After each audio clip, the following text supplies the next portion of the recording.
Okay, next, before we go on, let's try to recap what we have done in the previous video.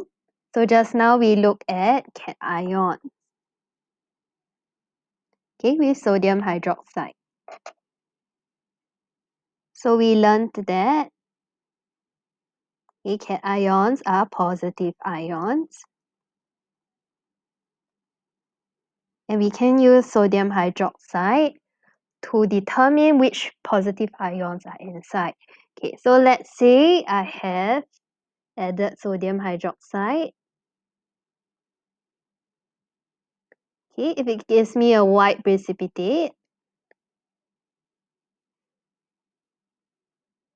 the white precipitate could be soluble in excess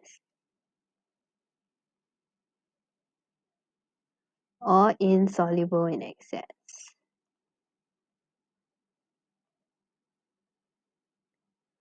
Okay, meaning that when I add excess sodium hydroxide, it could dissolve or it could not dissolve. So if it's soluble in excess, it will be either the zinc ion or the lead ion.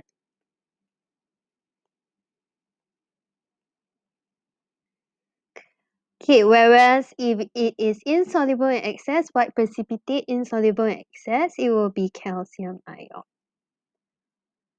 Then we also have the colored precipitates, like if it's blue, okay, definitely it is copper. If it is green,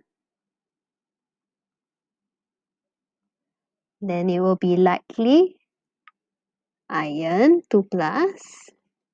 If it's reddish brown,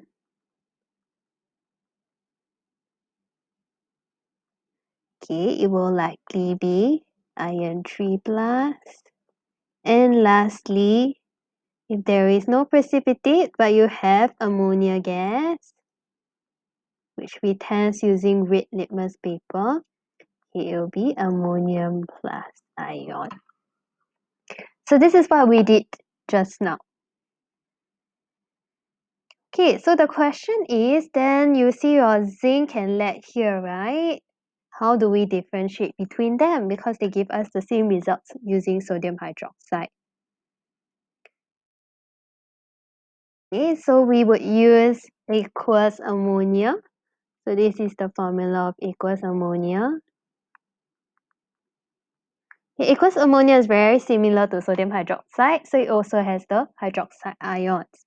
Okay, so your zinc 2+, it will dissolve in excess for aqueous ammonia. Okay, but for lead, it will not dissolve in excess for aqueous ammonia. So aqueous ammonia will help us to differentiate between these two. Okay, and then what's special about aqueous ammonia? The rest are pretty much the same. Okay, is this one copper 2 will dissolve in excess to give a very nice deep blue solution. It's very beautiful. Once you see in the lab, you will recognize it.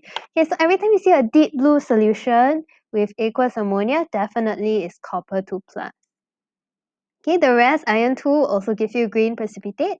Iron 3 will still give you a reddish brown precipitate, like in sodium hydroxide.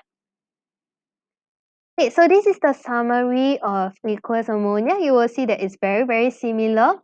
Okay, the only thing that is a bit different is that copper 2 will give you a deep blue solution with aqueous ammonia.